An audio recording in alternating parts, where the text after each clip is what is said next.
Membaca dan merenungkan firman Tuhan, mari kita tunduk kepala dan kita berdoa. Kita berdoa.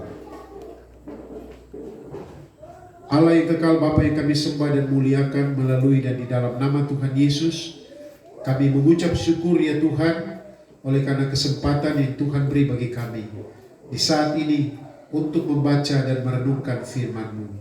Kami berdoa biarlah Tuhan berbicara secara pribadi kepada masing-masing kami. Pakailah hamba-Mu untuk menjadi alat saluran berkat firman-Mu. Sembunyikan hamba di balik salib kemuliaan-Mu. Dan berikan sikap hati yang benar bagi kami sekalian ya Tuhan. Membaca firman, mendengarkannya, untuk melakukannya. Supaya kami hidup dalam berkat-berkat firman-Mu. Terima kasih. Di dalam nama Tuhan Yesus kami berdoa. Amin. Shalom. Mari kita buka satu bagian firman Tuhan di dalam Injil Matius. Nah, beberapa minggu ini saya orientasi khotbahnya berhubungan dengan harta, kekayaan, benda. Jadi Pak Gembala juga sedang berpikir bahwa kita tidak jadi miskin, atau kita bukan orang miskin, tapi kita nanti kaya juga ya. Kaya dalam kemurahan, kaya dalam pengalaman, kaya dalam usaha, atau ya juga mungkin kekayaan harta. Tetapi saudara, 3 minggu berturut-turut ini saya akan menjelaskan tentang hal-hal yang menjadi peringatan-peringatan bagi kita. Matius pasal 6. Yang lalu saya pernah khotbah di dalam pasal 6 ayat 25 sampai ayat 34. Tetapi sekarang kita akan mulai dari ayat 19. Panjang sekali. Jadi pembacaan Alkitabnya Matius 6 ayat 19 sampai ayat 34. Untuk pertama saya akan membaca ayat 19 sampai ayat yang ke-24. Kita akan baca ayat 16 sampai ayat 19 sampai ayat 24. Sama-sama baca 1 2 3. Janganlah kamu mengumpulkan harta di bumi. Di bumi ngengat dan karat merusakkannya, dan pencuri membongkar serta mencurinya. 20. Tetapi kumpulkanlah bagimu harta di sorga. Di sorga ngengat dan karat tidak merusakkannya, dan pencuri tidak membongkar serta mencurinya. Karena di mana hartamu berada, di situ juga hatimu berada. Mata adalah pelita tubuh. Jika matamu baik, teranglah seluruh tubuhmu. Jika matamu jahat, gelaplah seluruh tubuhmu. Jadi, jika terang yang ada padamu gelap, betapa gelapnya kegelapan itu. Tak seorang pun dapat mengabdi kepada dua tuan.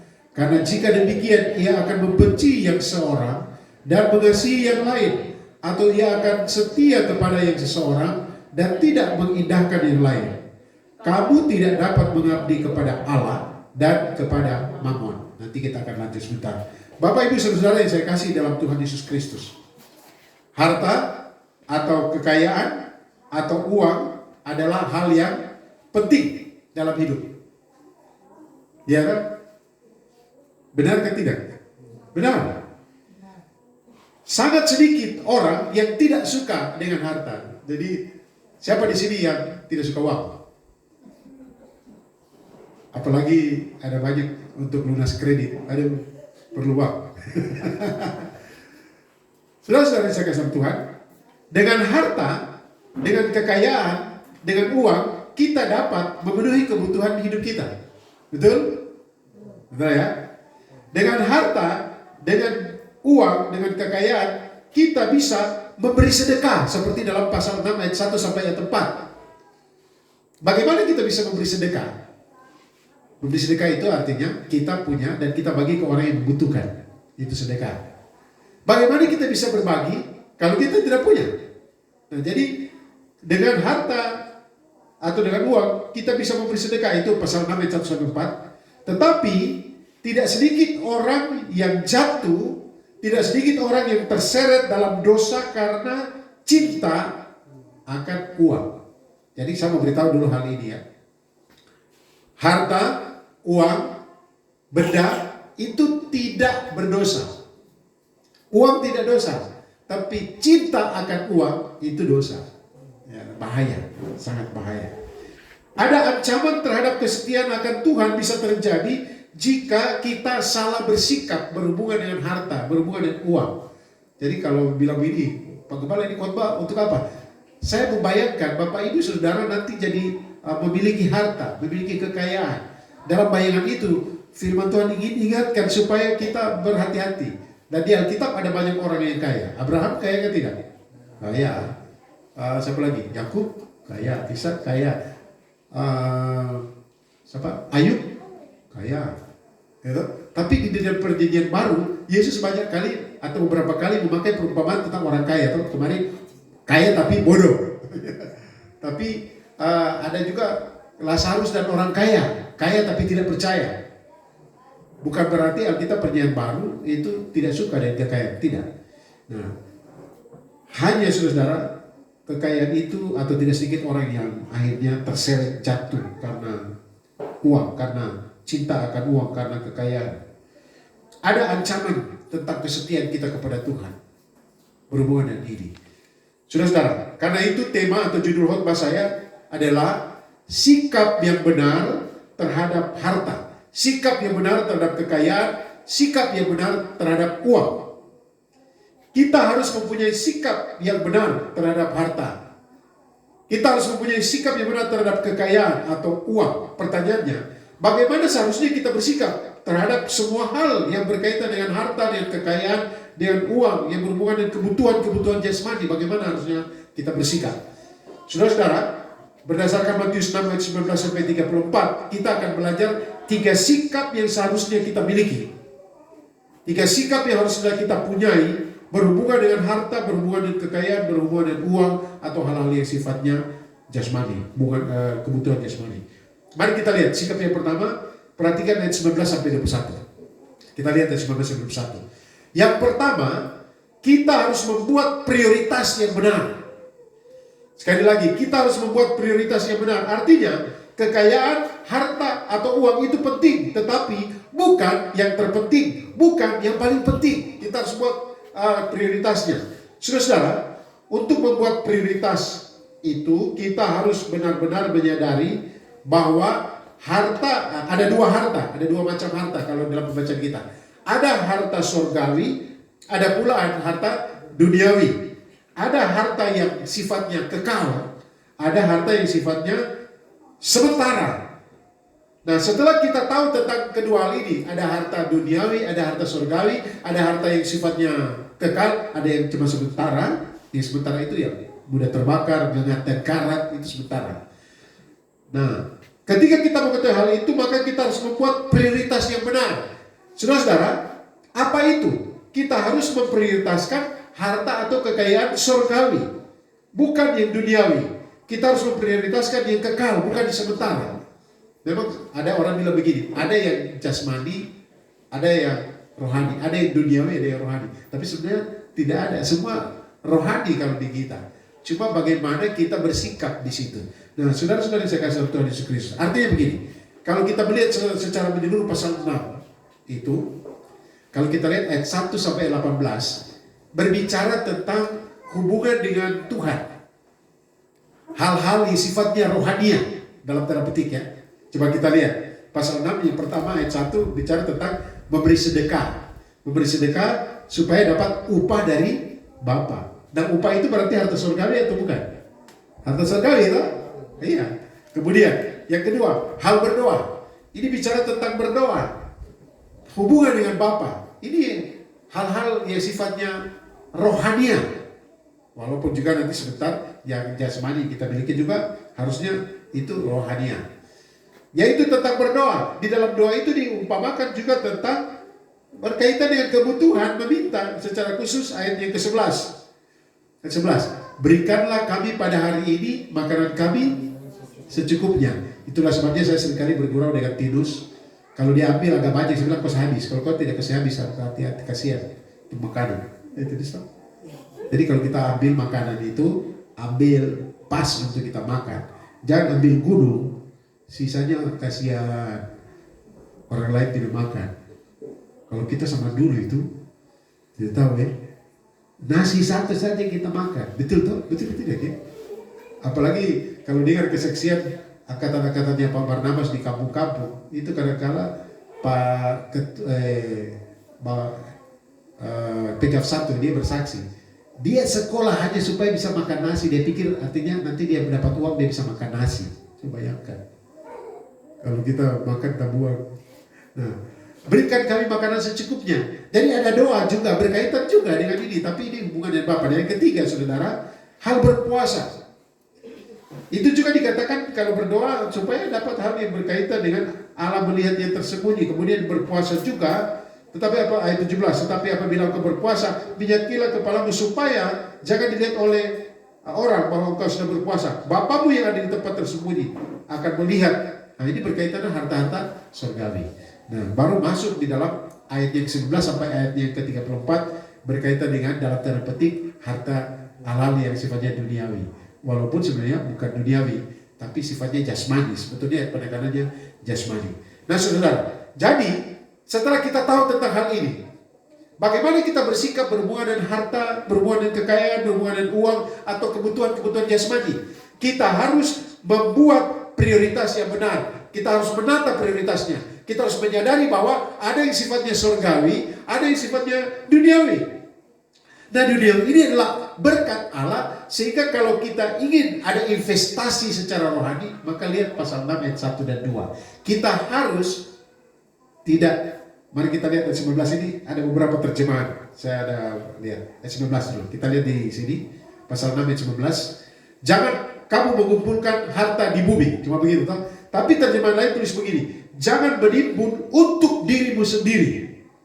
Itu di terjemahan, salah satu terjemahan. Kemudian ada terjemahan yang lain bahasa Indonesia masa kini. Jangan mengumpulkan harta untuk dirimu. Jangan mengumpulkan harta benda bagi dirimu. Jangan menimbun dirimu untuk dirimu sendiri. Jadi mengumpulkan harta atau mengupayakan harta. Jangan kita salah tafsir ya. Kalau begitu saya tidak usah tabung di bank ini. Waduh, ini orang yang salah-salah ini bahaya. Yang dimaksudkan di sini masih kaitan dengan khotbah pada minggu lalu. Dia jadi orang kaya dan dia berkata, wah, ini ada harta padamu bertimbun-timbun. Jadi dia orientasi pikirnya adalah pada dirinya sendiri. Dia tidak berpikir tentang bahwa Allah menitipkan itu, Allah memberikan itu, dia punya kesempatan supaya dia bisa menjadi alat saluran berkat. Tapi dalam kesadaran bahwa hal yang diberikan oleh Allah bisa sewaktu-waktu hilang, bisa sewaktu-waktu lenyap. Saya kira orang-orang yang telah mengalami kebakaran itu mengalami atau merasakan tentang hal itu. Harta benda yang ya Tuhan ambil dalam sekejap. Atau orang yang kena bencana yang seperti tsunami waktu lalu, tsunami besar, minta maaf, yang pernah terjadi di Indonesia di beberapa tempat, hilang semua. Atau ada gunung meletus atau apapun. Orang menyadari bahwa itu bisa hilang. Tapi dalam kesadaran inilah ketika Tuhan memberi, kita harus menata. Saya harus memprioritaskan yang sifatnya harta rohani. Ada juga ayat yang ke-34. Ayat 33, sorry, 33. Tetapi carilah dahulu kerajaan Allah dan kebenarannya, maka semuanya akan ditambahkan kepadamu. Nah itu. Jadi kan ditambahkan itu apa? Semuanya itu apa? Yang dikhawatirkan atau makan, minum, tempat tinggal. Namun cari kerajaan Allah, harta surgawi. Bapak Ibu Saudara yang saya kasih dalam Tuhan Yesus Kristus. Alasannya yang 21 kita lihat mengapa kita harus membuat prioritas benar. Ayat 21. Sama-sama baca. 1, 2, 3. Karena di mana hartamu berada, di situ. Kalau kita tidak bisa menata prioritas, maka kita akan terancam pada hati kita ada terarah terus pada harta. Karena di mana hartamu berada, gara-gara harta sedikit saja orang baku bunuh. Orang berkelahi, orang bertengkar. Gara-gara bahkan iri hatinya itu, aduh, saya juga heran ya. Saya memberikan contoh supaya tidak terjadi di dalam kehidupan kita. Misalnya saya punya uang. Waduh, saya bersyukur saya punya uang. Saya dapat 1 juta, saya mulai bagi. Saya kasih Bu Yanti 200.000, saya kasih Pak Barnabas 100.000, saya kasih Tinus 50.000. Lalu Tinus bilang, bang, masih Bu Yanti 200.000? Saya dapat 50.000. Apa hakmu marah? Itu saya punya. Saya kasih apa yang saya suka. Iya, tapi betul-betul. Apa kita punya hak? Tidak, tapi kita iri hati. Kalau orang lain besar, kenapa dia dapat besar? Aduh, saudara, pernah dalam satu kejadian. Ada seorang hamba Tuhan, oleh karena dia sudah jual ini dia pindah satu tempat. Kemudian beli kendaraan. Kendaraan itu juga butut. Tahu kendaraan butut? Motor butut. Dia bilang, wah baru saja melayani kok sudah beli motor. Saya puas. Baru saya beli. Kok orang lain pusing? Nah itu, harta kadang-kadang membuat kita. Saya pikir orang yang iri hati itu adalah orang yang hatinya melekat pada hartanya karena iri hati. Tidak bisa lihat orang yang lebih. Kadang-kadang kalau ya ini ayat sangat berkesan bagi Ibu Hedi pasti. Karena waktu mau datang ke Papua tahun 97, kita sudah mulai bagi kita punya apa yang kita bahas bagi ke orang karena tidak bisa bawa. Ibu Hedi baru ini saya bilang tenang saja. Nanti Tuhan akan siapkan di Papua. Kita jual perumahan itu, kita jual. Kan saya bilang ke istri saya, karena di mana hartamu berada, di situ hatimu berada. Kita mau pergi pelayanan di Papua. Kalau ada tempat rumah di sini, nanti kita pikir. Nah sekarang sudah ada rumah di sana, jadi kita perhati. Tapi maksud saya untuk pelayanan itu, ya, di mana hartamu berada, memang betul. Memang itu sesuatu yang normal. Di mana ada harta, kita coba tiba-tiba ada kejadian misalnya seperti yang terjadi oleh hamba Tuhan, rumah terbakar. Kira-kira pikirkan, aduh ada ini, aduh, iya pasti. Nah saudara-saudara, tapi kalau kita menata prioritas, memang betul kita merasa kehilangan. Dalam ayat 21 itu menjadi peringatan. Seorang penafsir berkata begini, harta yang jauh lebih mulia, harta yang jauh lebih bernilai kekal, dihasilkan karena kita berbagi dengan mereka yang berkekurangan. Jadi, kalau saya bicara harta itu bukan hanya berkaitan dengan bukan hanya berkaitan dengan harta ya, tapi juga banyak orang pintar sekarang mau pintar sendiri, tidak mau berbagi dengan orang lain. Dia tahu banyak hal tapi dia mau dia pegang sendiri, dia tidak bagi ilmu dengan orang lain. Kasihan. Saudara, tim pelayanan kami ini, tim pelayanan Makarius, kita pergi untuk ingin berbagi. Makanya ada teman-teman mahasiswa yang datang, kami ingin juga mereka berbagi dan melayani anak-anak. Saya lebih senang adalah orang di mana teman-teman dari Papua, lebih khusus lagi di Arfak datang dan kau lihat, ini kau adik-adik, kau betul-betul mengajar mereka dengan hati, kalau perlu pulang dengan air mata. Kelak anak-anak ini menjadi orang hebat, lebih hebat dari saya. Tapi kalau kita cuma pegang untuk diri kita sendiri, saya ingat pada waktu laptop itu masih kurang. Kebetulan di rumah saya punya, ibu punya karena guru toh. Kemudian kalau tidak salah Kelvin punya. Nah saya mengajar mahasiswa untuk menggunakan laptop ini tahun 2000 berapa? 7 ke 8 kayak begitu. Saya bawa 3 laptop. Tidak ada laptop waktu itu. Di kampus juga mau cari setengah mati. Mari kita belajar sama-sama. Dan siapa mereka? Saya dengan guru-guru yang hebat sekali. Mengoperasikan ini, bikin itu. Kalau ketemu, Bapak terima kasih lu paksa kami bikin ini. Ya sekarang barang itu sudah biasa. Tapi dulu, itu orang yang bisa PowerPoint itu adalah sesuatu yang luar biasa. Apalagi Excel, itu luar biasa. Kalau sekarang biasa saja. Sudah pakai model aplikasi SPSS dan lain sebagainya. Berbagi ilmu, berbagi pengetahuan, berbagi pengalaman juga. Termasuk juga bersaksi cerita tentang Yesus, kuasa Yesus. Bapak Ibu Saudara yang saya kasih Tuhan, harta yang jauh lebih mulia, yang bernilai kekal atau harta surgawi adalah kita berbagi. Nah, sekarang pertanyaannya, bagaimana kita bisa berbagi? Kalau di kelas saya biasa kasih contoh begini. Sekarang kan kering air toh, jadi kita hampir rata-rata kami sudah beli profil teh, ya sudah ada profil besar. Nah, kemudian kita mau tampung di ember. Apa persyaratan profil ini supaya bisa ada air di ember? Syaratnya utama apa? Harus ada air, harus ada isi. Banyak orang, saya ingin menjadi berkatnya Tuhan, tapi pemalas kerja. Bagaimana kau mendapat uang untuk jadi berkat bagi orang lain? Saya ingin menjadi pintar Tuhan. Bagaimana kau menjadi berkat kalau kau sendiri tidak mau belajar? Jadi ada istilah teknik namanya, kita bisa mengimpartasi, kita bisa memberikan masukan dan apa saja mengajar apabila kita ada isi. Kalau tidak ada isi, tidak bisa. Kita harus isi otak kita isi hati kita isi dompet kita. Bagaimana cara mengisi? Belajar, berusaha, bekerja, sehingga ada isi dompet. Sehingga kita tidak bisa berdoa begini, Tuhan, tolonglah mereka. Biarlah mereka lapar nih, orang lapar ini. Ya, saya mau bantu kau tapi saya juga lapar. Nah, tuh kenapa? Kau berdoa terus, kau puasa terus, baru kau tidak pernah bekerja. Tidak bisa.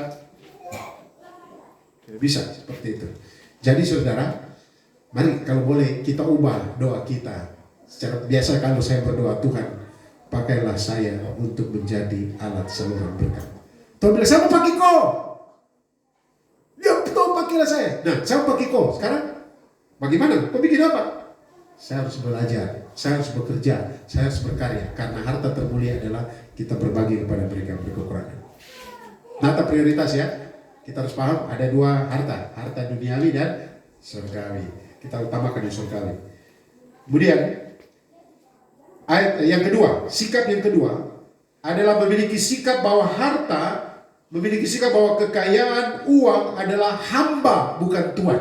Nah itu dia.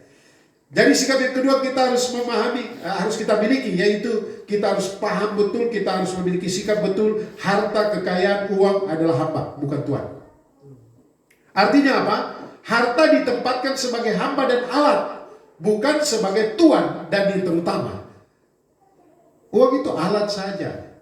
Harta itu alat saja. Semua alat, dia bukan tuan.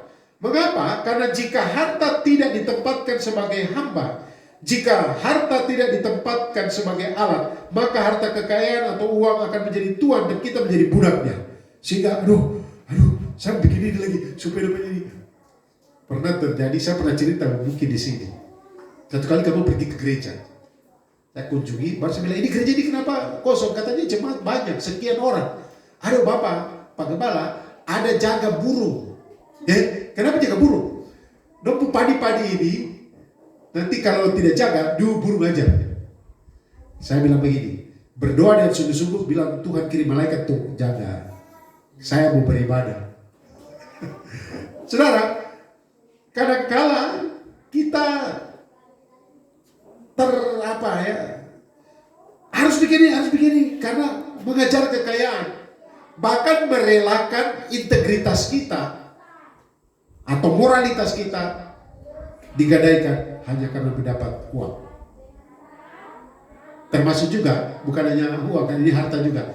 Ada orang yang sekolah yang penting saya dapat ijazah, caranya bagaimanapun saya tidak peduli. Aduh, saya disedih. Yang penting skripsi ini jadi, walaupun orang lain yang bikin.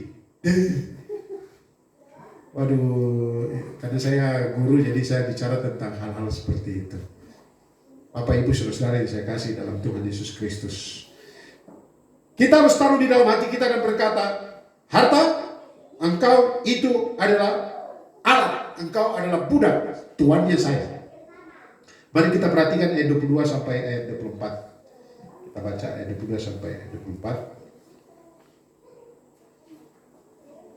Sama-sama, 1, 2, 3. Mata adalah pelita tubuh. Jika mata itu baik, teranglah seluruh tubuhmu. Nah, itu saja. Nah, saudara, kadang-kadang memang kita lihat tafsirannya di sini. Mata adalah pelita tubuh. Tetapi ini sedang menggambarkan tentang hati. Jadi, saudara-saudara, mata atau hati atau kerohanian, kita harus tahu ada dua. Ada yang baik, ada yang jahat kalau kita lihat di situ. Artinya, kita harus memiliki motivasi yang benar dan tujuan yang benar berhubungan dengan harta kita. Harta itu masalahnya adalah seperti ini. Bukan berapa banyak yang kita miliki, bukan apa yang kita miliki, tapi bagaimana cara memilikinya, caranya. Tetapi yang kedua, bagaimana cara untuk apa kita miliki, itu ya. Jadi dua. Coba bilang kiri kanan. Kalau harta, jadi harta itu bukan apa yang kita miliki, bilang. Harta itu bukan apa yang kita miliki. Oke, sudah? Tetapi bagaimana cara memilikinya? Yang kedua, apa tujuan memilikinya? Baru kau bilang ke diri sendiri, kau jawab. Bilang ke orang lain, tapi kau jawab ke dirimu sendiri. Soalnya ini jadi pergumulan, bukan hanya banyak. Saya bergumul berhubungan dengan ini. Apalagi ketika dalam keadaan mendesak, kemudian ada ya mendesaknya mungkin tidak terlalu, tapi ada orang yang lebih mendesak. Saya pikir bagaimana ini? Aduh, ini berhubungan dengan nyawa. Saudara, ada banyak kejadian-kejadian. Misalnya saya kasih contoh kejadian, mungkin agak jauh ini dengan bagian kebenaran. Suatu saat saya dalam perjalanan pulang pelayanan tengah malam, tiba-tiba ada orang cegat. Dan tengah malam ini, bukan di kota, tapi di daerah yang sepi. Saya lanjut saja. Tapi Roh Kudus berbicara di hati saya gelisah. Saya bilang di belakang, kita mundur ya, kita mundur. Ada sesuatu ini. Saya mundur. Setelah mundur, Bapak Ibu Saudara, mereka bilang bisa bawa antar ke rumah sakit. Rupanya orang ini dapat potong. Saya bilang, naik. Langsung bawa dan langsung lapor ke polisi. Nah, kalau saya mau cepat-cepat, itu contohnya itu orang Samaria yang baik hati ya. Dia buat semua. Saudara-saudara saya kasih dalam Tuhan Yesus Kristus. Kita harus merubah cara pandang kita dan mengatakan bahwa harta adalah budak, yang Tuhan adalah kita. Yang ketiga, sikap yang ketiga, ayat yang ke-19 sampai ayat yang ke-25 sampai 34. Mari kita baca bagian ini. Ayat 25 sampai 34 kita baca bersama. 1, 2, 3. Karena itu aku berkata kepadamu, janganlah khawatir akan hidupmu, akan apa yang hendak kamu makan dan atau minum, dan janganlah khawatir pula akan tubuhmu, akan apa yang hendak kamu pakai. Bukankah hidup itu lebih penting daripada makanan dan tubuh itu lebih penting daripada pakaian? Stop dulu sini. Dan kita lihat ada ungkapan karena itu. Karena apa? Karena ayat di atasnya. Karena berhubungan dengan harta benda, berhubungan dengan mamon, orang tidak bisa berdua. Kalau kita tidak bisa menata prioritas dengan baik, kalau kita tidak menempatkan harta pada posisi yang tepat, maka kita akan hidup dalam kekhawatiran. Bagi orang yang berkekurangan. Aduh, bagaimana ini? Nah, dan dikatakan ayat 26. Kita baca sama ayat 26 dan selanjutnya. 1, 2, 3. Pandanglah burung-burung di langit yang tidak menabur dan tidak menuai dan tidak mengumpulkan bekal dalam lumbung, namun diberi makan oleh Bapamu yang di surga. Bukankah kamu jauh melebihi burung-burung itu? Siapakah di antara kamu yang karena kekhawatirannya dapat menambahkan sehasta saja pada jalan hidupnya? Dan mengapa kamu khawatir akan pakaian? Perhatikanlah bunga bakung yang di ladang, yang tumbuh tanpa bekerja dan tanpa meminta. Namun aku berkata kepadamu, Salomo dalam segala kemegahannya pun tidak berpakaian seindah salah satu dari bunga itu. Jadi jika demikian Allah mendandani rumput di ladang yang hari ini ada dan besok dibuang ke dalam api, tidakkah ia akan terlebih lagi mendandani kamu, hai orang yang kurang percaya? Sebab itu janganlah kamu khawatir dan berkata, apakah yang akan kami makan, apakah yang akan kami minum, apakah yang akan kami pakai? Semua itu dicari bangsa-bangsa yang tidak mengenal Allah. Akan tetapi Bapamu yang di surga tahu bahwa kamu memerlukan semuanya itu. Ayat 33. Tetapi carilah dahulu kerajaan Allah dan kebenarannya, maka semuanya itu akan ditambahkan kepadamu.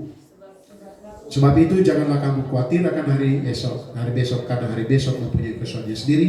Kesusahan sehari cukuplah untuk sehari. Yang ketiga, sikap yang ketiga, kita harus memiliki cara pandang yang benar tentang harta. Kita harus memiliki cara pandang yang benar tentang harta, tentang kekayaan, tentang materi. Artinya, kita harus memiliki cara pandang yang berbeda dengan dunia tentang materi atau harta. Cara pandang yang benar tentang materi begini. Kebutuhan hidup adalah hidup itu sendiri. Tidak sama.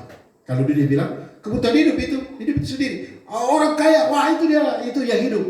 Karena banyak kali kita bilang, sukses ya. Kau sukses, luar biasa, sukses makmur, rumahmu besar, gajimu. Tidak. Itu tidak sama. Jadi kebutuhan hidup tidak sama dengan hidup itu sendiri. Kebutuhan makan, pakaian, tempat tinggal adalah penunjang kehidupan.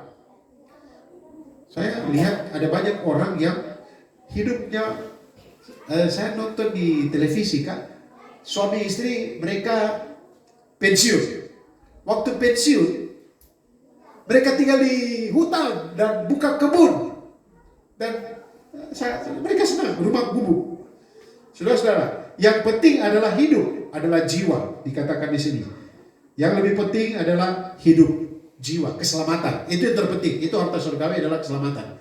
Jangan Tuhan bilang begini, malam ini juga engkau akan dipanggil Engkau akan mau kemana hartamu? Jiwamu binasa. Nah, kemudian saudara, yang ketiga, menghargai hidup bukan dari apa yang kita pakai, apa yang kita makan. Begini, kadang-kadang kita menghargai orang dengan melihat pakaiannya. Wih, luar biasa.